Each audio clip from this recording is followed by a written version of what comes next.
TVN ਦੇਖਣ ਵਾਲੇ ਸਮੁੱਚੇ ਦਰਸ਼ਕਾਂ ਨੂੰ ਦਵਿੰਦਰ ਸਿੰਘ ਬੈਨੀਪਾਲ ਵੱਲੋਂ ਪਿਆਰ ਅਤੇ ਸਤਿਕਾਰ ਸਹਿਤ ਸਤਿ ਸ਼੍ਰੀ ਅਕਾਲ। ਦਾ ਬੈਨੀਪਾਲ ਸ਼ੋਅ ਵਿੱਚ ਤੁਹਾਡਾ ਸਭਨਾਂ ਦਾ ਨਿੱਘਾ ਸਵਾਗਤ। ਮੂਸੇਵਾਲਾ ਕਤਲ ਕੇਸ ਵਿੱਚ ਫੜੇ ਮੁਲਜ਼ਮ ਤੇ ਜੇਲ੍ਹ ਵਿੱਚ ਹੋਇਆ ਹਮਲਾ। ਮੂਸੇਵਾਲੇ ਦੇ ਬਾਪ ਦਾ ਛਲਕਿਆ ਦਰਦ ਅਤੇ ਕਿਸ ਨੂੰ ਠਹਿਰਾਇਆ ਦੋਸ਼ੀ। ਪੰਜਾਬ 'ਚ 3 ਘਪਲੇਬਾਜ਼ ਅਫਸਰ ਮੁਅੱਤਲ। ਪੰਜਾਬ ਦੇ ਸਾਬਕਾ ਪੁਲਿਸ ਮੁਖੀ ਸੈਣੀ ਤਲਬ। ਸਰਕਾਰ ਤੇ ਦਬਾਅ ਬਣਾਉਣ ਵਾਲਿਆਂ ਅੱਗੇ ਸਰਕਾਰ ਨਹੀਂ ਝੁਕੇਗੀ। ਅਤੇ ਮੰਤਰੀ ਚੀਮਾ ਅਤੇ ਬੈਂਸ ਨੇ SYL ਪੰਜਾਬ ਯੂਨੀਵਰਸਿਟੀ ਅਤੇ ਭਾਖੜਾ ਬੋਰਡ ਬਾਰੇ ਹਰਿਆਣੇ ਦੇ ਦਾਅਵਿਆਂ ਦਾ ਕੀਤਾ ਵਿਰੋਧ। ਦੋਸਤੋ, ਇਹ ਕੁਝ ਜਾਣਕਾਰੀਆਂ ਆਪਣੇ ਅੱਜ ਦੇ ਪ੍ਰੋਗਰਾਮ ਦੌਰਾਨ ਸ਼ਾਮਲ ਰਹਿਣਗੀਆਂ। ਇਹਦੇ ਤੋਂ ਪਹਿਲਾਂ ਕਿ ਇਹਨਾਂ ਦੇ ਉੱਤੇ ਵਿਸਥਾਰ ਦੇ ਨਾਲ ਗੱਲਬਾਤ ਕੀਤੀ ਜਾਵੇ, ਤੁਹਾਨੂੰ ਸਭਨਾਂ ਨੂੰ ਬੇਨਤੀ ਹੈ ਕਿ ਪਹਿਲਾਂ ਪ੍ਰੋਗਰਾਮ ਵੇਖ ਲੈਣਾ, ਸੁਣ ਲੈਣਾ। ਜੇਕਰ ਚੰਗਾ ਲੱਗਿਆ ਫਿਰ ਲਾਈਕ ਅਤੇ ਸ਼ੇਅਰ ਜ਼ਰੂਰ ਕਰ ਦੇਣਾ। ਦੂਸਰੀ ਬੇਨਤੀ ਇਹ ਕਿ ਜੇਕਰ ਹਾਲੇ ਤੱਕ ਤੁਸੀਂ ਆਪਣੇ ਇਸ ਚੈਨਲ ਨੂੰ ਸਬਸਕ੍ਰਾਈਬ ਨਹੀਂ ਕੀਤਾ ਤਾਂ ਕਿਰਪਾ ਕਰਕੇ ਸਬਸਕ੍ਰਾਈਬ ਕਰਕੇ ਨੋਟੀਫਿਕੇਸ਼ਨ ਵਾਲੀ ਘੰਟੀ ਜ਼ਰੂਰ ਔਨ ਕਰ ਲੈਣੀ। ਤੁਹਾਡੇ ਦਿਲੋਂ ਧੰਨਵਾਦੀ ਹੋਵਾਂਗੇ। ਸਭ ਤੋਂ ਪਹਿਲਾਂ ਸਿੱਧੂ ਮੂਸੇਵਾਲੇ ਦੇ ਕਤਲकांड ਦੇ ਨਾਲ ਜੁੜੀਆਂ ਕੁਝ ਜਾਣਕਾਰੀਆਂ ਸਾਂਝੀਆਂ ਕਰਦੇ ਹਾਂ। ਸਿੱਧੂ ਮੂਸੇਵਾਲੇ ਦੇ ਕਤਲकांड ਦੇ ਵਿੱਚ ਪਿੰਡ ਤਲਵੰਡੀ ਰਾਏ ਦਾਦੂ ਅਜਨਾਲਾ ਦੇ ਸਤਵੀਰ ਸਿੰਘ ਦੀ ਸ਼ਨੀਚਰਵਾਰ ਦੇਰ ਸ਼ਾਮ ਕੇਂਦਰੀ ਜੇਲ੍ਹ ਪਟਿਆਲਾ ਦੇ ਵਿੱਚ ਕੁੱਟਮਾਰ ਦੀ ਖਬਰ ਹੈ। ਜਾਣਕਾਰੀ ਮਿਲੀ ਹੈ ਕਿ ਕੁਝ ਅਣਪਛਾਤੇ ਕੈਦੀਆਂ ਨੇ ਉਹਨਾਂ 'ਤੇ ਹਮਲਾ ਬੋਲਿਆ। ਹਮਲਾਵਰਾਂ ਨੇ ਉਹਦੇ ਸਿਰ ਅਤੇ ਸਰੀਰ 'ਤੇ ਕੁਝ ਸੱਟਾਂ ਮਾਰ ਦਿੱਤੀਆਂ ਨੇ। ਜਾਣਕਾਰੀ ਅਨੁਸਾਰ ਇੱਕ ਕੈਦੀ ਨੇ ਉਸ ਦੇ ਸਿਰ 'ਤੇ ਇੱਕ ਇੱਟ ਵੀ ਮਾਰੀ ਹੈ। ਜੇਲ੍ਹ ਮੁਲਾਜ਼ਮਾਂ ਤੇ ਅਧਿਕਾਰੀਆਂ ਨੇ ਫੱਟੜ ਹੋਏ ਸਤਵੀਰ ਨੂੰ ਫਿਰ ਤੁਰੰਤ ਹਸਪਤਾਲ ਦੇ ਵਿੱਚ ਭਰਤੀ ਵੀ ਕਰਵਾਇਆ। ਜੇਲ੍ਹ ਸੁਪਰਡੈਂਟ ਸ਼ਿਵਰਾਜ ਸਿੰਘ ਨੇ ਦੱਸਿਆ ਕਿ ਜ਼ਖਮੀ ਸਤਵੀਰ ਦਾ ਜੇਲ੍ਹ ਦੇ ਹਸਪਤਾਲ ਦੇ ਵਿੱਚ ਹੀ ਇਲਾਜ ਚੱਲ ਰਿਹਾ ਹੈ ਅਤੇ ਜੇਕਰ ਲੋੜ ਪਈ ਤਾਂ ਉਸ ਨੂੰ ਕਿਸੇ ਬਾਹਰਲੇ ਹਸਪਤਾਲ ਦੇ ਵਿੱਚ ਵੀ ਸ਼ਿਫਟ ਕੀਤਾ ਜਾ ਸਕਦਾ ਹੈ। ਜਾਣਕਾਰੀ ਅਨੁਸਾਰ ਦੇਰ ਸ਼ਾਮ ਉਹਨਾਂ ਕੈਦੀਆਂ ਨੇ ਸਤਵੀਰ 'ਤੇ ਹਮਲਾ ਕੀਤਾ ਜੋ ਦਰਅਸਲ ਸਿੱਧੂ ਮੂਸੇਵਾਲੇ ਦੀ ਹੱਤਿਆ ਵਿੱਚ ਉਸ ਦੀ ਸ਼ਮੂਲੀਅਤ ਤੋਂ ਨਾਰਾਜ਼ ਦੱਸੇ ਜਾਂਦੇ ਨੇ। ਦੱਸਣਾ ਬਣਦਾ ਕਿ ਲੁਧਿਆਣਾ ਪੁਲਿਸ ਦੀ ਹਿਰਾਸਤ ਦੇ ਵਿੱਚ ਕਈ ਦਿਨਾਂ ਤੋਂ ਪੁੱਛਗਿੱਛ ਬਾਅਦ ਸਤਵੀਰ ਨੂੰ ਹਾਲੇ ਕੱਲ੍ਹ ਹੀ ਜੇਲ੍ਹ ਦੇ ਵਿੱਚ ਭੇਜਿਆ ਗਿਆ ਸੀ। ਲੁਧਿਆਣਾ ਪੁਲਿਸ ਹੁਣ ਇਸ ਦੀ ਜਾਂਚ ਕਰ ਰਹੀ ਹੈ ਕਿ ਹਮਲਾ ਕਰਨ ਵਾਲੇ ਕਿਸ ਗੈਂਗ ਨਾਲ ਸੰਬੰਧਿਤ ਹੋ ਸਕਦੇ ਹੈ। ਕਿ ਉਹ ਲਾਰੈਂਸ ਬਿਸ਼ਨੋਈ ਗਰੁੱਪ ਦੇ ਨੇ ਜਾਂ ਜੱਗੂ ਭਗਵਾਨਪੁਰੀਆ ਦੇ ਨੇ ਜਾਂ ਕਿਸੇ ਹੋਰ ਗੈਂਗ ਨਾਲ ਸੰਬੰਧਿਤ ਨੇ। ਦੱਸਣਾ ਬਣਦਾ ਕਿ ਸਤਵੀਰ ਘੋੜਿਆਂ ਦਾ ਵਪਾਰੀ ਹੈ ਅਤੇ ਲੁਧਿਆਣਾ ਦੀ ਕ੍ਰਾਈਮ ਬ੍ਰਾਂਚ ਦੀ ਟੀਮ ਨੇ ਉਸ ਨੂੰ ਮੂਸੇਵਾਲੇ ਦੇ ਕਤਲ ਦੇ ਵਿੱਚ ਹਥਿਆਰ ਸਪਲਾਈ ਕਰਨ ਦੇ ਦੋਸ਼ਾਂ ਦੇ ਤਹਿਤ ਗ੍ਰਿਫਤਾਰ ਕੀਤਾ ਸੀ। ਜਾਣਕਾਰੀ ਅਨੁਸਾਰ ਇਹ ਹਮਲਾ ਉਸ ਵਕਤ ਹੋਇਆ ਜਦੋਂ ਸਤਵੀਰ ਆਪਣੀ ਬੈਰਕ ਵੱਲ ਜਾ ਰਿਹਾ ਸੀ ਤੇ ਕੁਝ ਹੋਰ ਕੈਦੀਆਂ ਨੇ ਮੌਕਾ ਤਾੜ ਕੇ ਉਹਦੇ ਉੱਤੇ ਅਚਨਚੇਤ ਹਮਲਾ ਕਰ ਦਿੱਤਾ ਤੇ ਇਸ ਹਮਲੇ ਦੀ ਜਾਂਚ ਚੱਲ ਰਹੀ ਹੈ ਕਿ ਹਮਲਾਵਰ ਦਰਅਸਲ ਕੌਣ ਸੀ। ਮੰਨਿਆ ਜਾ ਰਿਹਾ ਕਿ ਹੋ ਸਕਦਾ ਕਿ ਉਹ ਬੰਬੀਹਾ ਗਰੁੱਪ ਦੇ ਨਾਲ ਸੰਬੰਧਿਤ ਹੋਣ। ਮੈਂ ਤੁਹਾਨੂੰ ਯਾਦ ਕਰਵਾ ਦਿਆਂ ਕਿ ਲਾਰੈਂਸ ਬਿਸ਼ਨੋਈ ਦੇ ਨਜ਼ਦੀਕੀ ਅਤੇ ਉਹਦੇ ਗੈਂਗ ਵਾਸਤੇ ਕੰਮ ਕਰਦੇ ਟਰਾਂਸਪੋਰਟਰ ਬਲਦੇਵ ਚੌਧਰੀ ਗ੍ਰਿਫਤਾਰ ਕਰ ਲਏ ਗਏ ਸਨ। ਬਲਦੇਵ ਚੌਧਰੀ ਤੋਂ ਜਦੋਂ ਪੁੱਛਗਿੱਛ ਕੀਤੀ ਗਈ, ਉਹਦੀ ਪੁੱਛਗਿੱਛ ਤੋਂ ਬਾਅਦ ਲੁਧਿਆਣਾ ਪੁਲਿਸ ਨੇ ਘੋੜਿਆਂ ਦੇ ਇਸ ਵਪਾਰੀ ਜਿਹੜੇ ਸਟੱਡ ਫਾਰਮ ਚਲਾਉਂਦੇ ਨੇ ਸਤਵੀਰ ਨੂੰ 29 ਜੂਨ ਨੂੰ ਗ੍ਰਿਫਤਾਰ ਕੀਤਾ ਸੀ। ਸਤਵੀਰ ਤੋਂ ਪੁਲਿਸ ਪੁੱਛਗਿੱਛ ਕਰ ਰਹੀ ਸੀ ਤੇ ਆਖਰਕਾਰ ਉਸ ਨੂੰ ਜੇਲ੍ਹ ਭੇਜ ਦਿੱਤਾ। ਪਰ ਜਦੋਂ ਸਤਵੀਰ ਦੀ ਗ੍ਰਿਫਤਾਰੀ ਕੀਤੀ ਗਈ ਤਾਂ ਉਸ ਦੇ ਕੋਲੋਂ ਇੱਕ 315 ਬੋਰ ਦਾ ਪਿਸਤੌਲ ਵੀ ਬਰਾਮਦ ਕੀਤਾ ਗਿਆ ਸੀ। ਪੁਲਿਸ ਵੱਲੋਂ ਦਿੱਤੀ ਜਾਣਕਾਰੀ ਦੇ ਅਨੁਸਾਰ ਸਤਵੀਰ ਮੂਸੇਵਾਲੇ ਦੇ ਕਤਲ ਤੋਂ 10 ਦਿਨ ਪਹਿਲਾਂ ਸੰਦੀਪ ਕਾਹਲੋਂ ਦੇ ਕਹਿਣ ਤੇ, ਜਿਸ ਨੂੰ ਕੱਲ੍ਹ ਗ੍ਰਿਫਤਾਰ ਕਰ ਲਿਆ ਗਿਆ, ਜਿਹੜਾ ਇੱਕ ਸਾਬਕਾ ਅਕਾਲੀ ਮੰਤਰੀ ਦਾ ਭਤੀਜਾ ਹੈ, ਸੰਦੀਪ ਕਾਹਲੋਂ ਦੇ ਕਹਿਣ ਤੇ ਬਠਿੰਡਾ ਗਿਆ। ਸਤਵੀਰ ਨੇ ਬਠਿੰਡਾ ਪਹੁੰਚ ਕੇ ਪਹਿਲਾਂ ਹਥਿਆਰ ਰਿਸੀਵ ਕੀਤੇ, ਫਿਰ ਅੱਗੇ ਸ਼ੂਟਰਾਂ ਦੇ ਤੱਕ ਸਪਲਾਈ ਵੀ ਕੀਤੇ। ਸਤਵੀਰ ਉਹੀ ਵਿਅਕਤੀ ਹੈ ਜਿਸ ਨੇ ਸ਼ੂਟਰਾਂ ਨੂੰ ਬਠਿੰਡਾ ਜਾਣ ਲਈ ਆਪਣੀ ਫੋਰਚੂਨਰ ਗੱਡੀ ਮੁਹੱਈਆ ਕਰਵਾਈ ਸੀ। ਦੱਸਿਆ ਜਾ ਰਿਹਾ ਕਿ ਜਦ ਮੂਸੇਵਾਲੇ ਦਾ ਕਤਲ ਹੋ ਗਿਆ ਸੀ ਤਾਂ ਸੰਦੀਪ ਕਾਹਲੋਂ ਨੇ ਉਸ ਨੂੰ ਅੰਡਰਗਰਾਊਂਡ ਹੋਣ ਵਾਸਤੇ ਆਖਿਆ। ਹਾਲਾਂਕਿ ਸਤਵੀਰ ਇਹ ਦੱਸ ਰਿਹਾ ਹੈ ਕਿ ਮੈਂ ਪੁਲਿਸ ਦੇ ਕੋਲ ਜਾਣਾ ਚਾਹੁੰਦਾ ਸੀ ਅਤੇ ਸਮਰਪਣ ਕਰਨਾ ਚਾਹੁੰਦਾ ਸੀ, ਪਰ ਸੰਦੀਪ ਕਾਹਲੋਂ ਨੇ ਉਸ ਨੂੰ ਅੰਡਰਗਰਾਊਂਡ ਹੋਣ ਵਾਸਤੇ ਆਖ ਦਿੱਤਾ ਕਿ ਤੂੰ ਅੰਡਰਗਰਾਊਂਡ ਹੋ ਜਾ, ਤੇਰਾ ਪਾਸਪੋਰਟ ਬਣਵਾ ਦੇਵਾਂਗੇ ਤੇ ਤੈਨੂੰ ਵਿਦੇਸ਼ ਉਡਾਰੀ ਮਰਵਾ ਦੇਵਾਂਗੇ।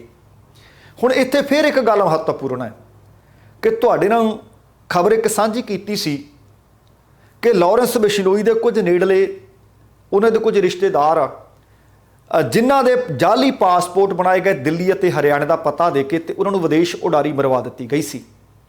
ਕੱਲ੍ਹ ਖਬਰ ਤੁਹਾਡੇ ਨਾਲ ਸਾਂਝੀ ਕੀਤੀ ਸੀ ਕਿ ਪਠਾਨਕੋਟ ਦੇ ਵਿੱਚ ਕੋਈ ਵਿਅਕਤੀ ਗਿਆ ਜਿਸ ਦੇ ਕੋਲ ਆਧਾਰ ਕਾਰਡ ਸੀ। ਆਧਾਰ ਕਾਰਡ ਦੇ ਉੱਤੇ ਫੋਟੋ ਲੱਗੀ ਹੋਈ ਸੀ ਗੋਲਡੀ ਬਰਾੜ ਦੀ। ਹੁਣ ਇਹ ਗੱਲਾਂ ਕੀ ਇਸ਼ਾਰੇ ਕਰਦੀਆਂ ਨੇ ਕਿ ਸਰਕਾਰੀ ਤੰਤਰ ਦੇ ਵਿੱਚ ਵੀ ਲੋਕ ਇਹਨਾਂ ਗੈਂਗਸਟਰਾਂ ਦੇ ਨਾਲ ਮਿਲੇ ਹੋਏ ਨੇ। ਪਾਸਪੋਰਟ ਬਣਵਾਉਣਾ ਤਾਂ ਉਹ ਬਣ ਜਾਂਦਾ ਹੈ, ਜੇ ਇਹਨਾਂ ਨੇ ਗਲਤ ਪਤਾ ਦੇ ਕੇ ਗਲਤ ਤਸਵੀਰ ਲਾ ਕੇ ਕਿਸ ਦਾ ਆਧਾਰ ਕਾਰਡ ਬਣਾਉਣਾ ਤਾਂ ਆਧਾਰ ਕਾਰਡ ਬਣ ਜਾਂਦਾ ਹੈ। ਇਹਨਾਂ ਸਾਰੇ ਮਸਲਿਆਂ ਦੀ ਜਾਂਚ ਹੋਣੀ ਬਹੁਤ ਲਾਜ਼ਮੀ ਹੈ ਕਿ ਉਹ ਕਿਹੜੇ ਲੋਕ ਨੇ ਜਿਹੜੇ ਗੈਂਗਸਟਰਾਂ ਦੇ ਨਾਲ ਜੇਲ੍ਹ ਦੇ ਅੰਦਰ ਵੀ ਤੇ ਜੇਲ੍ਹ ਦੇ ਬਾਹਰ ਵੀ ਅਤੇ ਬਹੁਤ ਸਾਰੇ ਅਦਾਰਿਆਂ ਦੇ ਵਿੱਚ ਮਿਲੀ ਭੁਗਤ ਕਿਉਂ ਚੱਲ ਰਹੀ ਹੈ। ਤੇ ਮੈਂ ਤੁਹਾਨੂੰ ਦੱਸ ਦਿਆਂ ਕਿ ਉਹਨੂੰ ਅੰਡਰਗਰਾਊਂਡ ਹੋਣ ਦੇ ਵਾਸਤੇ ਸੰਦੀਪ ਕਾਹਲੋਂ ਨੇ ਆਖ ਦਿੱਤਾ ਸੀ। ਤੇ ਫਿਰ ਜਿਹੜਾ ਉਹਦੇ ਕੋਲੋਂ ਪਿਸਤੌਲ ਬਰਾਮਦ ਹੋਇਆ, ਦੱਸਿਆ ਜਾ ਰਿਹਾ ਹੈ ਕਿ ਉਹਨੂੰ ਉਹ ਵੀ ਦਿੱਤਾ ਗਿਆ ਸੀ ਕਿ ਜੇਕਰ ਗੈਂਗਸਟਰ ਜਿਹੜੇ ਵਿਰੋਧੀ ਨੇ ਉਹ ਤੇਰੇ ਤੇ ਹਮਲਾ ਕਰਨਗੇ ਤਾਂ ਤੂੰ ਆਪਣੇ ਬਚਾਅ ਵਾਸਤੇ, ਰੱਖ ਰਖਾਅ ਵਾਸਤੇ ਆ ਪਿਸਤੌਲ ਕੋਲ ਰੱਖ ਲੈ। ਜਦੋਂ ਫਿਰ ਸਤਵੀਰ ਦੀ ਗ੍ਰਿਫਤਾਰੀ ਹੋਈ ਸੀ ਤਾਂ ਉਸ ਵਕਤ ਇਹ ਪਿਸਤੌਲ ਵੀ ਬਰਾਮਦ ਕਰ ਲਿਆ ਗਿਆ ਸੀ। ਇੱਥੇ ਇਹ ਵੀ ਦੱਸਣਾ ਬਣਦਾ ਹੈ ਕਿ ਕੁਝ ਕੁ ਦਿਨ ਪਹਿਲਾਂ ਮੂਸੇਵਾਲੇ ਦੀ ਰੇਕੀ ਕਰਨ ਵਾਲੇ ਸੰਦੀਪ ਕੇਕੜਾ ਦੇ ਨਾਲ ਵੀ ਬੰਬੀਹਾ ਗਰੁੱਪ ਦੇ ਕੁਝ ਮੈਂਬਰਾਂ ਨੇ ਜੇਲ੍ਹ ਦੇ ਵਿੱਚ ਕੁੱਟਮਾਰ ਕੀਤੀ ਸੀ। ਜਦ ਕਿ ਹਮਲਾ ਬੰਬੀਹਾ ਗਰੁੱਪ ਨੇ ਆ ਸਤਵੀਰ ਦੇ ਉੱਤੇ ਕਰਵਾਇਆ ਜਾਂ ਨਹੀਂ, ਇਸ ਦੀ ਚੁਫੇਰੇ ਚਰਚਾ ਤਾਂ ਹੈ, ਪਰ ਜੇਲ੍ਹ ਪ੍ਰਸ਼ਾਸਨ ਜੇਲ੍ਹ ਦੇ ਅੰਦਰ ਹੋ ਰਹੀ ਇਹ ਕੁੱਟਵਾਰ ਜਾਂ ਗੈਂਗਵਾਰ ਨੂੰ ਲੁਕਾਉਣ ਦੇ ਵਿੱਚ ਲੱਗੀ ਹੋਈ ਹੈ। ਕੋਈ ਵੀ ਜੇਲ੍ਹ ਅਧਿਕਾਰੀ ਇਸ ਮਸਲੇ ਦੇ ਉੱਤੇ ਮੂੰਹ ਖੋਲ੍ਹਣ ਵਾਸਤੇ ਹਾਲ ਦੀ ਘੜੀ ਤਿਆਰ ਨਹੀਂ ਹੈ। ਤੇ ਅਗਲੀ ਖਬਰ ਉਹ ਵੀ ਸਿੱਧੂ ਮੂਸੇਵਾਲੇ ਦੇ ਕਤਲ ਦੇ ਨਾਲ ਜੁੜੀ ਖਬਰ ਹੈ। ਮੂਸੇਵਾਲੇ ਦੇ ਪਿਤਾ ਬਲਕੌਰ ਸਿੱਧੂ ਹੋਰਾਂ ਦਾ ਆਖਰਕਾਰ ਦਰਦ ਛਲਕਣ ਲੱਗਿਆ ਹੈ। ਉਹਨਾਂ ਨੇ ਕਿਹਾ ਕਿ ਉਹਨਾਂ ਦੇ ਪੁੱਤਰ ਦੇ ਕਤਲ ਨੂੰ 40 ਦਿਨ ਬੀਤ ਚੁੱਕੇ ਨੇ, ਪਰ ਪੰਜਾਬ ਦੇ ਦੋ ਪਾਪੀ ਜਿਨ੍ਹਾਂ ਨੇ ਉਹਨਾਂ ਦੇ ਪੁੱਤਰ ਤੇ ਗੋਲੀਆਂ ਮਾਰੀਆਂ ਨੇ, ਇਸ ਘਿਨਾਉਣੇ ਕੰਮ ਨੂੰ ਅੰਜਾਮ ਦਿੱਤਾ ਹੈ, ਉਹ ਕਿਸੇ ਅਗਲੀ ਵਾਰਦਾਤ ਨੂੰ ਅੰਜਾਮ ਦੇਣ ਦੇ ਵਾਸਤੇ ਹਾਲੇ ਤੱਕ ਘੁੰਮੇ ਫਿਰ ਰਹੇ ਨੇ, ਖੁੱਲੇ ਘੁੰਮ ਰਹੇ ਨੇ। ਉਹਨਾਂ ਨੇ ਕਿਹਾ ਕਿ ਬੜੀ ਦੁੱਖ ਦੀ ਗੱਲ ਹੈ ਕਿ ਹਾਲੇ ਤੱਕ ਕਾਨੂੰਨ ਉਹਨਾਂ ਨੂੰ ਆਪਣੇ ਸ਼ਿਕੰਜੇ 'ਚ ਨਹੀਂ ਲੈ ਸਕਿਆ। ਕਹਿੰਦੇ ਸ਼ਾਇਦ ਉਹਨਾਂ ਵੱਲੋਂ ਕਿਸੇ ਹੋਰ ਵਾਰਦਾਤ ਦਾ ਇੰਤਜ਼ਾਰ ਕੀਤਾ ਜਾ ਰਿਹਾ ਹੈ ਜਾਂ ਫਿਰ ਸਿਸਟਮ ਸਿੱਧੂ ਦੀ ਚਿਤਾ ਠੰਡੀ ਹੋਣ ਦਾ ਇੰਤਜ਼ਾਰ ਕਰ ਰਿਹਾ ਹੈ। ਬਲਕੌਰ ਸਿੱਧੂ ਹੋਰਾਂ ਨੇ ਕਿਹਾ ਕਿ ਇਹ ਪਾਪੀ ਹੋ ਸਕਦਾ ਹੈ। ਉਹਨਾਂ ਨੇ ਲੋਕਾਂ ਨੂੰ ਅਪੀਲ ਕੀਤੀ, ਖਾਸ ਕਰਕੇ ਨੌਜਵਾਨਾਂ ਨੂੰ ਅਪੀਲ ਕੀਤੀ। ਉਹ ਕਹਿੰਦੇ ਹੋ ਸਕਦਾ ਹੈ ਇਹ ਜਿਹੜੇ ਪਾਪੀ ਲੋਕ ਨੇ, ਇਹ ਜਿਹੜੇ ਦੋਸ਼ੀ ਲੋਕ ਨੇ, ਤੁਹਾਨੂੰ ਵਿਦੇਸ਼ ਭੇਜਣ ਦਾ ਲਾਲਚ ਦੇਣ, ਹੋ ਸਕਦਾ ਤੁਹਾਨੂੰ ਪੈਸੇ ਟੱਕੇ ਦਾ ਲਾਲਚ ਦੇਣ, ਪਰ ਦੇਖਿਓ ਕਹਿੰਦੇ ਉਹਨਾਂ ਦੇ ਝਾਂਸੇ ਵਿੱਚ ਨਾ ਆ ਜਿਓ, ਕਿਸੇ ਦਾ ਘਰ ਨਾ ਉਜਾੜ ਦਿਓ, ਇਸ ਤਰ੍ਹਾਂ ਦੇ ਪਾਪੀਆਂ ਨੂੰ ਠਹਿਰਨ ਦੇ ਵਾਸਤੇ ਆਪਣਾ ਘਰ ਨਾ ਦਿਓ। ਉਹ ਕਹਿੰਦਾ ਮੈਂ ਕਿੰਨਾ ਬਦਕਿਸਮਤ ਹਾਂ, ਇਹ ਪਾਪੀ ਲੋਕ ਮੇਰੇ ਘਰ ਦੇ ਨੇੜੇ ਰਹਿੰਦੇ ਰਹੇ, ਇਹ ਕਾਤਲ ਮੇਰੇ ਘਰ ਦੇ ਨੇੜੇ ਤੇੜੇ ਘੁੰਮਦੇ ਰਹੇ, ਪਰ ਖੁਫੀਆ ਏਜੰਸੀਆਂ ਨੇ, ਇੰਟੈਲੀਜੈਂਸ ਨੇ ਉਹਨਾਂ ਨੂੰ ਕੋਈ ਸੂਚਨਾ ਤੱਕ ਨਾ ਦਿੱਤੀ। ਉਹ ਮੇਰੇ ਪੁੱਤਰ ਨੂੰ ਮਾਰਨ ਦੀ ਕੋਸ਼ਿਸ਼ ਦੇ ਵਿੱਚ ਲੱਗੇ ਰਹੇ ਤੇ ਆਖਰਕਾਰ ਉਹਨਾਂ ਨੇ ਕਹਿੰਦੇ ਮੇਰੇ ਪੁੱਤਰ ਦਾ ਕਤਲ ਵੀ ਕਰ ਦਿੱਤਾ। ਉਹ ਕਹਿੰਦੇ ਸਿੱਧੂ ਮੂਸੇਵਾਲਾ ਜੋ ਤੁਸੀਂ ਵੇਖਦੇ ਸੀ, ਇਹ ਦਹਾਕਿਆਂ ਦੀ ਮਿਹਨਤ ਸੀ ਸਾਡੇ ਪਰਿਵਾਰ ਦੀ, ਤੇ ਉਹਦੇ ਤੋਂ ਬਾਅਦ ਆ ਸਿੱਧੂ ਮੂਸੇਵਾਲਾ ਤੁਹਾਡੇ ਸਾਹਮਣੇ ਸੀ। ਉਹ ਕਹਿੰਦੇ ਆਪਣੇ ਪਰਿਵਾਰ ਦਾ, ਆਪਣੇ ਇਲਾਕੇ ਦਾ ਭਲਾ ਕਰਨ ਵਾਸਤੇ ਕੈਨੇਡਾ ਤੋਂ ਵਾਪਸ ਪਰਤਿਆ ਸੀ, ਜਦੋਂ ਕਿ ਲੋਕ ਆਪਣੇ ਪੁੱਤਰਾਂ ਨੂੰ ਬਾਹਰਲੇ ਮੁਲਕ ਭੇਜਦੇ ਆ, ਪਰ ਉਹ ਵਾਪਸ ਪਰਤਿਆ ਸੀ। ਪਰ ਕਹਿੰਦੇ ਦੁੱਖ ਦੀ ਗੱਲ ਇਹ ਹੈ ਕਿ ਸਾਡਾ ਸਿਸਟਮ ਨੌਜਵਾਨਾਂ ਨੂੰ ਸੰਭਾਲ ਨਹੀਂ ਪਾ ਰਿਹਾ, ਨੌਜਵਾਨੀ ਦੀ ਕਦਰ ਨਹੀਂ ਕਰ ਰਿਹਾ। ਉਹਨਾਂ ਕਿਹਾ ਕਿ ਸਾਡੀ ਬਦਕਿਸਮਤੀ ਹੈ ਕਿ ਅਸੀਂ ਬੁਰੇ ਸਿਸਟਮ ਦੀ ਭੇਂਟ ਚੜ੍ਹ ਕੇ, ਉਹਨਾਂ ਇੱਥੋਂ ਤੱਕ ਆਖ ਦਿੱਤਾ ਕਿ ਇਹ ਕਤਲ ਇਕੱਲੇ ਸਿੱਧੂ ਦਾ ਨਹੀਂ ਹੋਇਆ, ਇੱਕ ਇਮਾਨਦਾਰ ਆਗੂ ਦਾ ਹੋਇਆ ਹੈ, ਇੱਕ ਮਿਹਨਤੀ ਨੌਜਵਾਨ ਦਾ ਹੋਇਆ ਹੈ, ਇੱਕ ਕਲਮ ਦੇ ਧਨੀ ਅਤੇ ਸਿੱਖ ਚਿਹਰੇ ਦਾ ਕਤਲ ਹੋਇਆ ਹੈ। ਹੁਣ ਤੁਸੀਂ ਦੇਖੋ ਕਿ ਅਖੀਰ ਦੇ ਵਿੱਚ ਸਾਰੀ ਦੀ ਸਾਰੀ ਜ਼ਿੰਮੇਵਾਰੀ ਉਹਨਾਂ ਨੇ ਸਿਸਟਮ ਤੇ ਪਾ ਦਿੱਤੀ ਹੈ। ਤੇ ਸਿਸਟਮ ਨੂੰ ਕੌਣ ਗੰਧਲਾ ਕਰ ਰਿਹਾ ਬਈ? ਸਿਸਟਮ ਨੂੰ ਚਲਾ ਕੌਣ ਰਿਹਾ ਬਈ?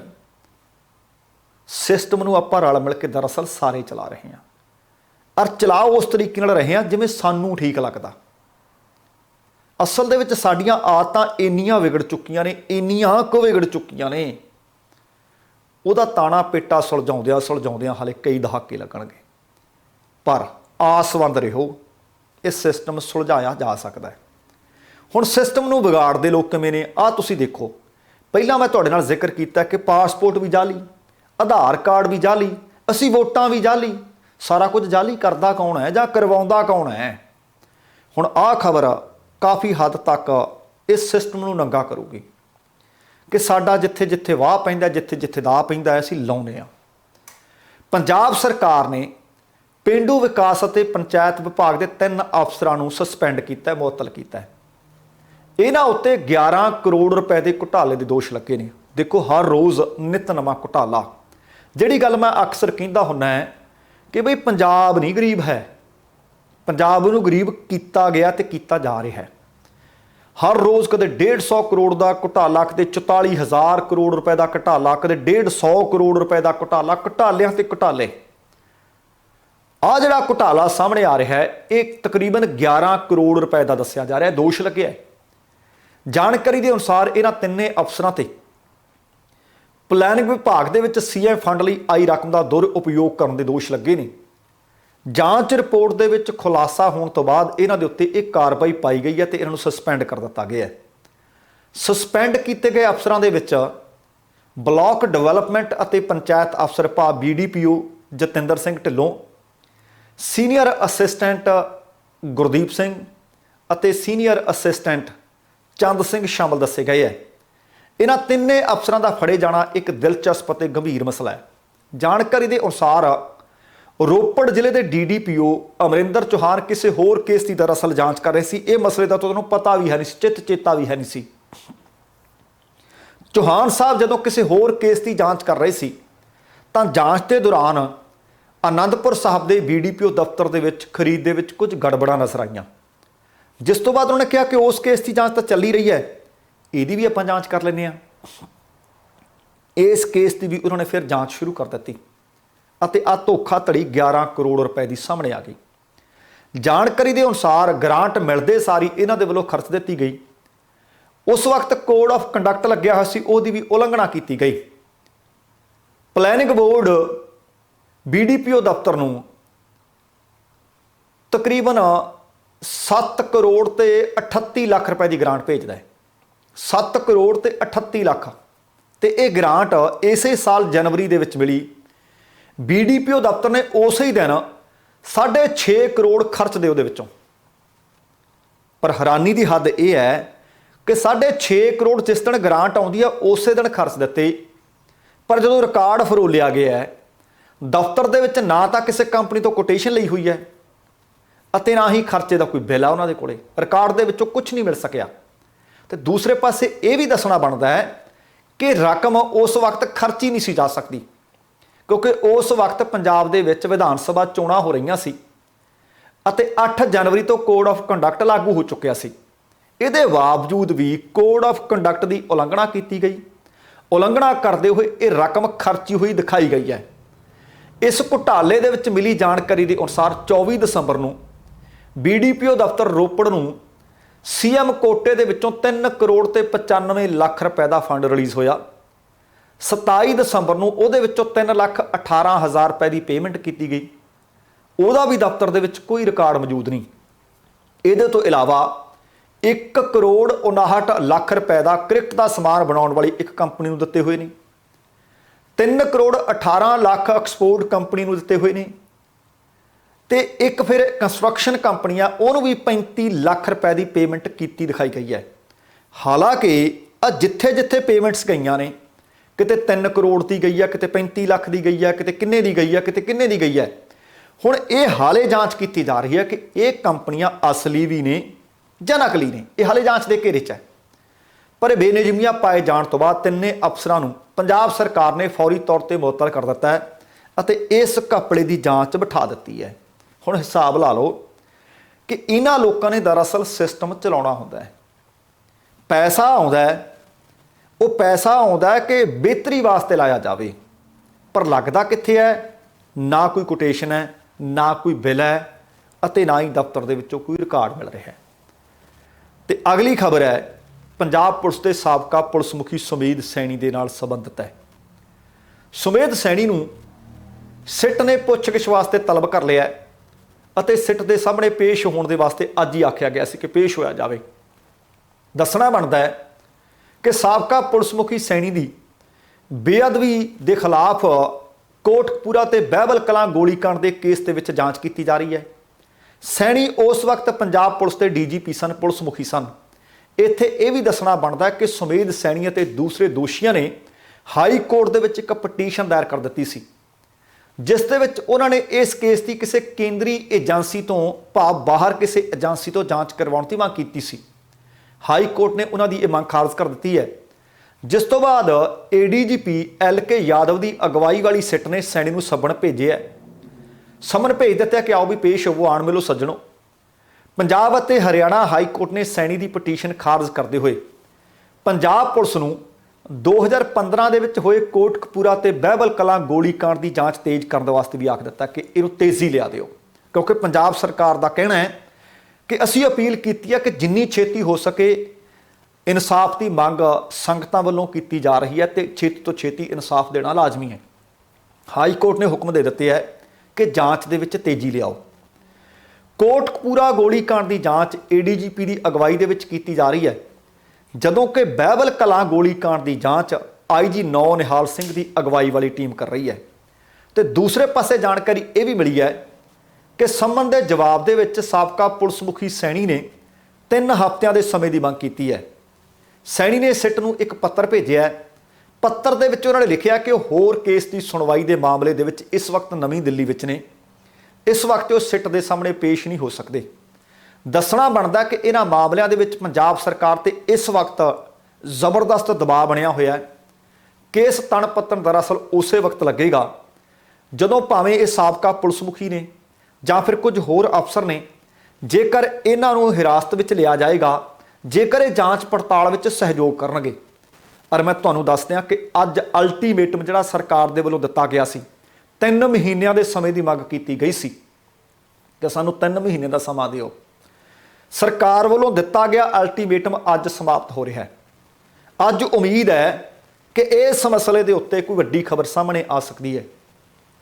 ਅਸਲ ਦੇ ਵਿੱਚ ਤਾਂ ਹੋਣਾ ਇਹ ਚਾਹੀਦਾ ਹੈ ਕਿ 3 ਮਹੀਨੇ ਦੇ ਸਮੇਂ ਦੀ ਮਿਆਦ ਪੁੱਗ ਗਈ ਹੈ। ਅੱਜ ਕੋਈ ਇਨਸਾਫ ਦੀ ਮੰਗ ਫਿਰ ਵੀ 7 ਸਾਲਾਂ ਬਾਅਦ ਕਰਨੀ ਪਵੇ, ਹੈਰਾਨੀਜਨਕ ਹੈ। ਔਰ ਚੌਥੇ ਮੁੱਖ ਮੰਤਰੀ ਨੇ, ਪਹਿਲਾਂ ਪ੍ਰਕਾਸ਼ ਸਿੰਘ ਬਾਦਲ, ਫਿਰ ਕੈਪਟਨ ਅਮਰਿੰਦਰ ਸਿੰਘ, ਫਿਰ ਚਰਨਜੀਤ ਸਿੰਘ ਚੰਨੀ ਅਤੇ ਹੁਣ ਭਗਵੰਤ ਮਾਨ। ਵੇਖਦੇ ਹਾਂ, ਚਾਹੀਦਾ ਤਾਂ ਆਇਆ ਕਿ ਮੁੱਖ ਮੰਤਰੀ ਖੁਦ ਜਾਣ, ਜਾ ਕੇ ਉਹਨਾਂ ਨੂੰ ਕਹਿਣ ਕਿ ਅਸੀਂ ਜਾਂਚ ਕਰਵਾ ਰਹੇ ਹਾਂ, ਅਸੀਂ ਜਾਂਚ ਵਿੱਚ ਤੇਜ਼ੀ ਵੀ ਲਿਆ ਰਹੇ ਹਾਂ, ਸਾਡੇ ਤੇ ਵਿਸ਼ਵਾਸ ਕਰੋ। ਜੇ ਸੱਚਮੁੱਚ ਭਗਵੰਤ ਮਾਨ ਇਸ ਮਸਲੇ ਦੇ ਉੱਤੇ ਸੰਜੀਦਾ ਨੇ। ਵੇਖਦੇ ਹਾਂ ਕਿ ਦਬਾਅ ਬਹੁਤ ਹੈ, ਸਰਕਾਰ ਹੁਣ ਅਗਲਾ ਪੜਾਅ ਜਾਂ ਅਗਲਾ ਪੈਂਤੜਾ ਕੀ ਲੈਂਦੀ ਹੈ। ਤੇ ਅਗਲੀ ਜਿਹੜੀ ਖਬਰ ਹੈ ਉਹ ਪੰਜਾਬ ਦੇ ਮਾਲ ਮੁੜ ਵਸੇਬਾ ਤੇ ਆਫਤ ਪ੍ਰਬੰਧਨ ਮੰਤਰੀ ਬ੍ਰਹਮ ਸ਼ੰਕਰ ਜਿੰਪਾ ਨੇ ਜੋ ਆਖਿਆ, ਮੈਂ ਤੁਹਾਡੇ ਨਾਲ ਉਹ ਸਾਂਝਾ ਕਰਨ ਜਾ ਰਿਹਾ ਹਾਂ। ਪੰਜਾਬ ਦੇ ਮੁੱਖ ਮੰਤਰੀ ਨੇ ਭਗਵੰਤ ਮਾਨ, ਉਹਨਾਂ ਦੀ ਅਗਵਾਈ ਦੇ ਵਿੱਚ ਚੱਲ ਰਹੀ ਹੈ ਪੰਜਾਬ ਸਰਕਾਰ। ਅਸਲ ਦੇ ਵਿੱਚ ਪੰਜਾਬ ਰੈਵਨਿਊ ਆਫੀਸਰਜ਼ ਐਸੋਸੀਏਸ਼ਨ ਦੇ ਵੱਲੋਂ ਦਬਾਅ ਬਣਾਉਣ ਲਈ ਕਹਿੰਦੇ ਯਤਨ ਕੀਤੇ ਜਾ ਰਹੇ ਆ, ਪਰ ਉਹਨਾਂ ਦੇ ਅੱਗੇ ਸਰਕਾਰ ਝੁਕੂਗੀ ਨਹੀਂ। ਜਿਹੜੇ ਮੁਲਾਜ਼ਮ ਮਹਿਜ਼ ਆਪਣੇ ਮਫਾਦ ਲਈ ਦਬਾਅ ਬਣਾਉਣ ਦੇ ਵਾਸਤੇ ਸਰਕਾਰੀ ਕੰਮ ਦੇ ਵਿੱਚ ਰੁਕਾਵਟ ਪਾਉਣ ਦੀ ਕੋਸ਼ਿਸ਼ ਕਰਨਗੇ ਜਾਂ ਕਰ ਰਹੇ ਆ, ਬ੍ਰਹਮ ਸ਼ੰਕਰ ਜਿੰਪਾ ਹੋਰਾਂ ਨੇ ਆਖਿਆ ਕਿ ਉਹਨਾਂ ਦੇ ਖਿਲਾਫ ਸਖਤ ਕਾਰਵਾਈ ਕੀਤੀ ਜਾਏਗੀ ਅਤੇ ਸਖਤ ਕਾਰਵਾਈ ਤੋਂ ਗੁਰੇਜ਼ ਕੋਈ ਨਹੀਂ ਕੀਤਾ ਜਾਣਾ। ਇਹ ਸਾਰੀਆਂ ਗੱਲਾਂ ਮਾਲ ਮੰਤਰੀ ਨੇ ਪੰਜਾਬ ਰੈਵਨਿਊ ਆਫੀਸਰਜ਼ ਐਸੋਸੀਏਸ਼ਨ ਦੇ ਵੱਲੋਂ ਜਿਹੜੀ 11 ਜੁਲਾਈ ਤੋਂ ਹੜਤਾਲ ਦਾ ਸੱਦਾ ਦਿੱਤਾ ਗਿਆ ਹੈ, ਉਹਦੇ ਉੱਤੇ ਪ੍ਰਤੀਕਿਰਿਆ ਪ੍ਰਗਟਾਈ ਹੈ। ਇੱਕ ਪ੍ਰੈਸ ਬਿਆਨ ਭੇਜਿਆ, ਉਹਦੇ ਵਿੱਚ ਕੈਬਨਿਟ ਮੰਤਰੀ ਨੇ ਆਖਿਆ ਕਿ ਉਹਨਾਂ ਨੂੰ ਜਿਹੜੀ ਹੜਤਾਲ ਕੀਤੀ ਜਾ ਰਹੀ ਹੈ ਉਹਦੇ ਬਾਬਤੋਂ ਕਹਿੰਦੇ ਇਹ ਗੈਰ ਕਾਨੂੰਨੀ ਹੈ, ਵਿਕਾਸ ਵਿਰੋਧੀ ਹੈ, ਲੋਕ ਹਿੱਤਾਂ ਦੇ ਵਿਰੋਧੀ ਹੈ, ਕਿਉਂਕਿ ਕਹਿੰਦੇ ਉਹ ਇਸ ਐਸੋਸੀਏਸ਼ਨ ਦੇ ਬੈਨਰ ਹੇਠ ਆ ਕੁਝ ਕੁ ਵਿਅਕਤੀ ਨੇ ਜਿਹੜੇ ਆਪਣੇ ਅਹੁਦੇ ਦੀ ਦੁਰਵਰਤੋਂ ਕਰਕੇ ਮੁਲਾਜ਼ਮ ਭਾਈਚਾਰੇ ਨੂੰ ਗੁੰਮਰਾਹ ਕਰ ਰਹੇ ਨੇ। ਉਹਨਾਂ ਸਮੂਹ ਮਾਲ ਕਰਮਚਾਰੀਆਂ ਨੂੰ ਪੰਜਾਬ ਦੀ ਭਲਾਈ ਲਈ ਇਸ ਤਰ੍ਹਾਂ ਸਖਤ ਮਿਹਨਤ ਜਾਰੀ ਰੱਖਣ ਦੀ ਅਪੀਲ ਕੀਤੀ ਹੈ। ਤੇ ਅਪੀਲ ਕਰਦਿਆਂ ਅਸਲ ਦੇ ਵਿੱਚ ਬਹੁ ਗਿਣਤੀ ਮੁਲਾਜ਼ਮ ਇਸ ਤਰ੍ਹਾਂ ਦੀਆਂ ਦਬਾਅ ਬਣਾਉਣ ਵਾਲੀਆਂ ਕੋਸ਼ਿਸ਼ਾਂ ਨੂੰ ਪ੍ਰਵਾਨ ਨਹੀਂ ਕਰਦੇ ਅਤੇ ਪੰਜਾਬ ਸਰਕਾਰ ਸਾਰੇ ਮੁਲਾਜ਼ਮਾਂ ਦੀ ਭਲਾਈ ਲਈ ਉਹ ਕਹਿੰਦੇ ਪੂਰੀ ਤਰ੍ਹਾਂ ਵਚਨਬੱਧ ਹੈ। ਉਹਨਾਂ ਇਹ ਵੀ ਕਿਹਾ ਕਿ ਜੇਕਰ ਮਾਲ ਵਿਭਾਗ ਦੇ ਮੁਲਾਜ਼ਮਾਂ ਨੂੰ ਆਪਣੀ ਡਿਊਟੀ ਨਿਭਾਉਣ ਦੇ ਵਿੱਚ ਕੋਈ ਮੁਸ਼ਕਲ ਪੇਸ਼ ਆ ਰਹੀ ਹੈ ਤਾਂ ਉਹਨਾਂ ਮੁਸ਼ਕਲਾਂ ਲਈ, ਉਹਨਾਂ ਦੇ ਹੱਲ ਦੇ ਲਈ ਉਹ ਕਿਵੇਂ ਸਮੱਸਿਆਵਾਂ ਹੱਲ ਕੀਤੀਆਂ ਜਾਣ, ਉਹਨਾਂ ਦੇ ਦਰਵਾਜ਼ੇ ਹਮੇਸ਼ਾ ਖੁੱਲ੍ਹੇ ਨੇ। ਉਹਨਾਂ ਕਿਹਾ ਕਿ ਸਾਡੀ ਸਰਕਾਰ ਬਹੁਤ ਹੀ ਥੋੜ੍ਹੇ ਸਮੇਂ ਦੇ ਵਿੱਚ ਤਹਿਸੀਲਾਂ ਦੇ ਵਿੱਚੋਂ ਭ੍ਰਿਸ਼ਟਾਚਾਰ ਖਤਮ ਕਰਨ ਦੇ ਵਿੱਚ ਕਾਮਯਾਬ ਹੋ ਰਹੀ ਹੈ ਅਤੇ ਇਸ ਦਿਸ਼ਾ ਦੇ ਵਿੱਚ ਸਰਕਾਰ ਦੀ ਮੁਹਿੰਮ ਨਿਰਵਿਘਨ ਜਾਰੀ ਰਹੂਗੀ। ਪੰਜਾਬ ਦੇ ਲੋਕਾਂ ਨੂੰ ਪਾਰਦਰਸ਼ੀ ਢੰਗ ਨਾਲ ਨਿਰਵਿਘਨ ਸੇਵਾਵਾਂ ਪ੍ਰਦਾਨ ਕਰਨ ਲਈ ਮਾਲ ਵਿਭਾਗ ਦੇ ਸੁਧਾਰ ਲਿਆਉਣ ਦੇ ਵਾਸਤੇ ਸਾਡੀ ਸਰਕਾਰ ਇਸ ਵਕਤ ਲੋਕ ਪੱਖੀ ਕਦਮ ਚੁੱਕ ਰਹੀ ਹੈ। ਉਹਨਾਂ ਦੱਸਿਆ ਕਿ ਅਸੀਂ ਗੈਰ ਕਾਨੂੰਨੀ ਅਣਅਧਿਕਾਰਤ ਕਲੋਨੀਆਂ ਤੇ ਸ਼ਿਕੰਜਾ ਕੱਸਿਆ ਹੈ। ਅਜਿਹੀਆਂ ਕਲੋਨੀਆਂ ਦੇ ਵਿੱਚ ਪਲਾਟਾਂ ਦੀ ਕੋਈ ਵੀ ਰਜਿਸਟ੍ਰੇਸ਼ਨ ਨਹੀਂ ਕੀਤੀ ਜਾਏਗੀ। ਉਹਨਾਂ ਦੱਸਿਆ ਕਿ ਇੱਕ ਆਨਲਾਈਨ ਪੋਰਟਲ ਹੈ, ਉਹ ਹੈ grcs.punjab.gov.in। ਉਹ ਕਹਿੰਦੇ ਇਹ ਵੀ ਸ਼ੁਰੂ ਕਰ ਦਿੱਤਾ ਗਿਆ ਹੈ, ਜਿੱਥੇ ਨਾਗਰਿਕ ਪਲਾਟਾਂ ਦੇ ਕਬਜ਼ੇ ਨਾਲ ਸੰਬੰਧਿਤ ਸ਼ਿਕਾਇਤਾਂ ਦਰਜ ਕਰਵਾ ਸਕਦੇ ਹੈ। ਉਹਨਾਂ ਕਿਹਾ ਕਿ ਇਹ ਵਿਲੱਖਣ ਆਨਲਾਈਨ ਪੋਰਟਲ ਜਾਇਦਾਦ ਦੇ ਕਬਜ਼ੇ ਨਾਲ ਸੰਬੰਧਿਤ ਸੇਵਾਵਾਂ ਉਹਦੇ ਵਾਸਤੇ ਨਿਰਵਿਘਨ ਢੰਗ ਨਾਲ ਸਹੂਲਤਾਂ ਦੇ ਰਿਹਾ ਹੈ। ਹੁਣ ਉਹ ਕਹਿੰਦੇ ਜੋ ਮਰਜ਼ੀ ਹੋ ਜੇ, ਅਸੀਂ ਜੇ ਤਾਂ ਸਾਨੂੰ ਕੋਈ ਝੁਕਾਉਣਾ ਚਾਹੁੰਦਾ ਤਾਂ ਨਹੀਂ ਝੁਕਣਾ, ਪਰ ਜੇ ਤੁਹਾਡੀਆਂ ਕੋਈ ਸਮੱਸਿਆਵਾਂ ਨੇ ਉਹਨਾਂ ਦੇ ਹੱਲ ਦੇ ਵਾਸਤੇ ਅਸੀਂ ਤੁਹਾਡੇ ਨਾਲ ਖੜੇ ਹਾਂ। ਉਹਨਾਂ ਨੇ ਇਹ ਵੀ ਕਿਹਾ ਕਿ ਵਿਭਾਗ ਨੇ ਈ ਸਟੈਂਪ ਸਹੂਲਤ, ਈ ਗਿਰਦਾਵਰੀ ਤੋਂ ਇਲਾਵਾ ਮਾਲਕਾਂ ਦੇ ਈਮੇਲ ਅਤੇ ਮੋਬਾਈਲ ਨੰਬਰ ਨੂੰ ਫਰਦਾਂ ਨਾਲ ਜੋੜਨ ਦੀ ਸ਼ੁਰੂਆਤ ਵੀ ਕਰ ਦਿੱਤੀ ਹੈ। ਉਹਨਾਂ ਦੱਸਿਆ ਕਿ ਪੰਜਾਬ ਸਰਕਾਰ ਜਲਦ ਹੀ ਲੋਕਾਂ ਲਈ ਈ ਨਿਸ਼ਾਨਦੇਹੀ ਸੁਵਿਧਾ ਵੀ ਸ਼ੁਰੂ ਕਰੇਗੀ। ਹੁਣ ਭਾਵੇਂ ਕੁਝ ਵੀ ਹੋਵੇ, ਇੱਕ ਤਾਂ ਗੱਲ ਮੰਨਣੀ ਪਏਗੀ ਕਿ ਲੋਕਤੰਤਰ ਦੇ ਵਿੱਚ ਧਰਨੇ, ਰੋਸ ਰੈਲੀਆਂ, ਮੁਜ਼ਾਹਰੇ, ਹੜਤਾਲਾਂ ਕੀਤੀਆਂ ਜਾ ਸਕਦੀਆਂ ਨੇ, ਪਰ ਜਿਸ ਗੱਲ ਦਾ ਖਦਸ਼ਾ ਕੈਬਨਿਟ ਮੰਤਰੀ ਬ੍ਰਹਮ ਜਿੰਪਾ ਕਰ ਰਹੇ ਨੇ, ਜੇ ਸੱਚਮੁੱਚ ਸਰਕਾਰ ਨੂੰ ਝੁਕਾਉਣ ਜਾਂ ਦਬਾਉਣ ਵਾਸਤੇ ਦਬਾਅ ਬਣਾਇਆ ਜਾ ਰਿਹਾ, ਇਹ ਤਾਂ ਗਲਤ ਹੈ। ਪਰ ਜਿਹੜੀ ਦੂਸਰੀ ਗੱਲ ਉਹ ਕਰ ਰਹੇ ਹੈ ਕਿ ਜੇਕਰ ਤੁਹਾਡੀਆਂ ਕੋਈ ਸਮੱਸਿਆਵਾਂ ਨੇ, ਤੁਹਾਨੂੰ ਕੋਈ ਦਿੱਕਤ ਮਹਿਸੂਸ ਹੋ ਰਹੀ ਹੈ, ਤਾਂ ਉਹਦੇ ਨਾਲ ਸਾਡੇ ਨਾਲ ਗੱਲਬਾਤ ਕੀਤੀ ਜਾ ਸਕੇ। ਵੇਖਦੇ ਹਾਂ ਕਿ ਕੀ 11 ਤਰੀਕ ਤੋਂ ਇਹ ਅਧਿਕਾਰੀ ਹੜਤਾਲ ਤੇ ਜਾਂਦੇ ਨੇ ਜਾਂ ਸਰਕਾਰ ਦੀ ਗੱਲ ਮੰਨਦੇ ਆ। ਤੇ ਅਗਲੀ ਗੱਲ ਕਰਦੇ ਹਾਂ, ਦੋ ਮੰਤਰੀ ਪੰਜਾਬ ਦੇ ਹੱਕ ਵਿੱਚ ਜ਼ੋਰਦਾਰ ਆਵਾਜ਼ ਬੁਲੰਦ ਕਰਕੇ ਆਏ ਹੈ।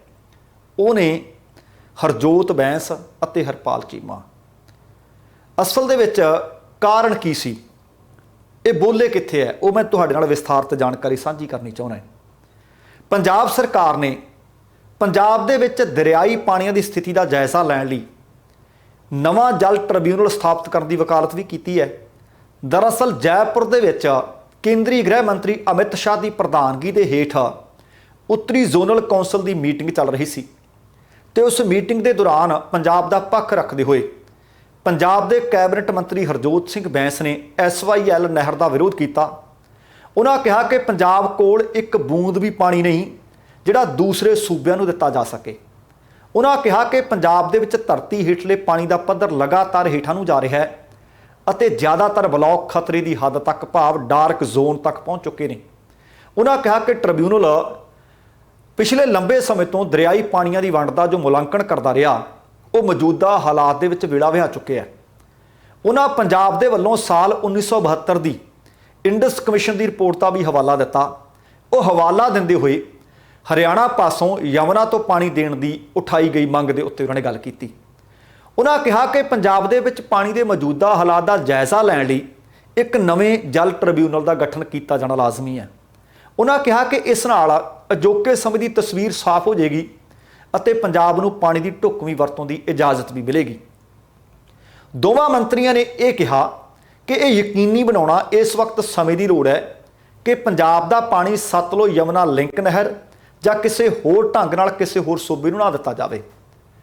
ਇਸ ਵਿਚਾਰ ਚਰਚਾ ਵਿੱਚ ਹਿੱਸਾ ਲਿਆ ਪੰਜਾਬ ਦੇ ਖਜ਼ਾਨਾ ਮੰਤਰੀ ਹਰਪਾਲ ਸਿੰਘ ਚੀਮਾ ਨੇ। ਹਰਪਾਲ ਚੀਮਾ ਨੇ ਪੰਜਾਬ ਯੂਨੀਵਰਸਿਟੀ ਦੇ ਮੌਜੂਦਾ ਸਰੂਪ ਦੇ ਵਿੱਚ ਕਿਸੇ ਵੀ ਤਰ੍ਹਾਂ ਦੀ ਕੋਈ ਤਬਦੀਲੀ ਦੀ ਜ਼ੋਰਦਾਰ ਮੁਖਾਲਫਤ ਕੀਤੀ। ਉਹ ਕਹਿੰਦੇ ਹੋਣਾ ਨਹੀਂ ਚਾਹੀਦਾ, ਇਹ ਯੂਨੀਵਰਸਿਟੀ ਪੰਜਾਬ ਦੀ ਹੈ ਤੇ ਪੰਜਾਬ ਦੀ ਰਹਿਣੀ ਚਾਹੀਦੀ ਹੈ। ਉਹਨਾਂ ਕਿਹਾ ਕਿ ਕੇਂਦਰ ਸਰਕਾਰ ਦੇ ਵੱਲੋਂ ਪੰਜਾਬ ਯੂਨੀਵਰਸਿਟੀ ਨੂੰ ਕੇਂਦਰੀ ਯੂਨੀਵਰਸਿਟੀ ਬਣਾਉਣ ਦੇ ਕਿਸੇ ਵੀ ਕਦਮ ਦਾ ਉਹ ਡਟ ਕੇ ਵਿਰੋਧ ਕਰ ਰਹੇ ਨੇ ਤੇ ਕਰਦੇ ਰਹਿਣਗੇ। ਉਹਨਾਂ ਇਹ ਵੀ ਕਿਹਾ ਕਿ ਯੂਨੀਵਰਸਿਟੀ ਦੇ ਸਰੂਪ ਦੇ ਵਿੱਚ ਕੋਈ ਤਬਦੀਲੀ ਨਹੀਂ ਆਉਣ ਦੇਣਗੇ, ਕਿਉਂਕਿ ਇਸ ਦੀ ਇਤਿਹਾਸਕ, ਸੱਭਿਆਚਾਰਕ ਅਤੇ ਸੂਬਾਈ ਅਹਿਮੀਅਤ ਕਰਕੇ ਇਹ ਸੰਸਥਾ ਪੰਜਾਬ ਦੇ ਲੋਕਾਂ ਦੇ ਦਿਲਾਂ ਦੀ ਜਜ਼ਬਾਤੀ ਸਾਂਝ ਰੱਖਦੀ ਹੈ। ਦੋਵਾਂ ਮੰਤਰੀਆਂ ਨੇ ਭਾਖੜਾ ਬਿਆਸ ਮੈਨੇਜਮੈਂਟ ਬੋਰਡ ਭਾਵ BBMB ਦੇ ਵਿੱਚੋਂ ਪੰਜਾਬ ਦੀ ਜਿਹੜੀ ਨੁਮਾਇੰਦਗੀ ਹਟਾਈ ਜਾ ਰਹੀ ਆ ਉਹਦਾ ਵੀ ਵਿਰੋਧ ਕੀਤਾ। ਵਿਰੋਧ ਕਰਦਿਆਂ ਪੰਜਾਬ ਨੂੰ ਉਹ ਕਹਿੰਦੇ ਹਰਗਿਜ਼ ਮਨਜ਼ੂਰ ਨਹੀਂ। ਉਹਨਾਂ ਕਿਹਾ ਕਿ BBMB ਦੀ ਮੌਜੂਦਾ ਵਿਵਸਥਾ ਦੇ ਨਾਲ ਕੋਈ ਛੇੜਛਾੜ ਨਹੀਂ ਕੀਤੀ ਜਾਣੀ ਚਾਹੀਦੀ। ਦੋਵਾਂ ਮੰਤਰੀ ਨੇ ਆਖਿਆ ਕਿ ਪੰਜਾਬ ਉਹਨਾਂ ਦੇ ਮੈਂਬਰ ਕਿਉਂ ਹਟਾਏ ਜਾ ਰਹੇ ਨੇ, ਇਹਦਾ ਸਾਨੂੰ ਜਵਾਬ ਦਿਓ। BBMB ਦੇ ਵਿੱਚੋਂ ਸਾਡੀ ਸਾਂਝੇਦਾਰੀ ਕਿਉਂ ਦੂਰ ਕੀਤੀ ਜਾ ਰਹੀ ਹੈ। ਉਹਨਾਂ ਨੇ ਕਿਹਾ ਕਿ ਅਜਿਹਾ ਕੋਈ ਵੀ ਕਦਮ ਗੈਰ ਵਾਜਬ ਹੋਏਗਾ। ਦੋਵਾਂ ਮੰਤਰੀਆਂ ਨੇ ਪੌਂਗ ਡੈਮ ਅਤੇ ਭਾਖੜਾ ਡੈਮ ਨੂੰ ਪੂਰੀ ਤਰ੍ਹਾਂ ਭਰਨ ਬਾਰੇ ਰਾਜਸਥਾਨ ਅਤੇ ਹਰਿਆਣਾ ਸਰਕਾਰਾਂ ਦੇ ਪ੍ਰਸਤਾਵ ਦਾ ਸਖਤ ਵਿਰੋਧ ਕੀਤਾ। ਉਹਨਾਂ ਕਿਹਾ ਕਿ ਇਸ ਦੇ ਨਾਲ ਪੰਜਾਬ ਦੇ ਵਿੱਚ ਹੜ੍ਹ ਆਉਂਦੇ ਹੈ, ਜਿਸ ਨਾਲ ਪੰਜਾਬ ਵਿੱਚ ਭਾਰੀ ਜਾਨੀ ਤੇ ਮਾਲੀ ਨੁਕਸਾਨ ਵੀ ਹੁੰਦਾ ਹੈ। ਉਹਨਾਂ ਕਿਹਾ ਕਿ ਅਮਲੀ ਤੌਰ ਤੇ ਅਜਿਹਾ ਕੀਤਾ ਨਹੀਂ ਜਾ ਸਕਦਾ जो केंद्र सरकार चाहती है। देखो कि हुण पंजाब दे पानी का, पंजाब दी यूनिवर्सिटी का BVMB का मुद्दा जबरदस्त ढंग के नाल उठा के आई है, जिहड़ी केंद्रीय गृह मंत्री अमित शाह की हाज़री दे विच मीटिंग हुई है। पर की उन्हां दीयां दलीलां दा असर केंद्र सरकार ते कोई हुंदा है? पर एक गल यकीन नाल आखी जा सकती है कि सरकार भावें ये होवे ते सरकारां भावें पुराणियां होण, हो सकता है कि दिलों ये उन्ने फर्ज अदा ना करदियां होण, पर पंजाब दे लोग ना यूनीवर्सिटी देना चाहुंदे है, ना चंडीगढ़ छड्डना चाहुंदे है, ना पानी की बूंद देना चाहुंदे है, ना BVMB तो अपना हक छड्डना चाहुंदे है। चंगा होवेगा कि सियासतदान तनदेही दे नाल अपनियां जिम्मेवारियां अदा करन।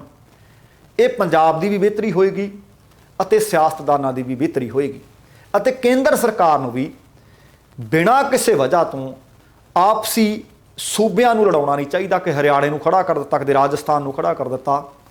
सो ये जिहड़ा ढंग है ना, ये जिहड़ा तरीका है डिवाइड एंड रूल का, ये चंगा नहीं, ये केंद्र वास्ते भी चंगा नहीं, ये सूबियां वास्ते भी चंगा नहीं, असल दे विच संघी ढांचे वास्ते भी चंगा नहीं। उम्मीद है कि तुहानूं अपना अज दा ये प्रोग्राम चंगा लग्या होएगा। जेकर चंगा लग्या है तो कृपा करके लाइक और शेयर जरूर कर देना, तो जेकर हाले तक तुसी अपने इस चैनल नूं सबसक्राइब नहीं किया तो कृपा करके सबसक्राइब करके नोटिफिकेशन वाली घंटी जरूर ऑन कर लैनी। तुहाडे दिलों धन्नवादी होवांगे। हुण समा समाप्त है, जाण तो पहलां कहांगा जिंदगी जिंदा दिली का नाम है। दविंदर सिंह बैनीपाल नूं आग्या दिओ। सत श्री अकाल ते रब राखा।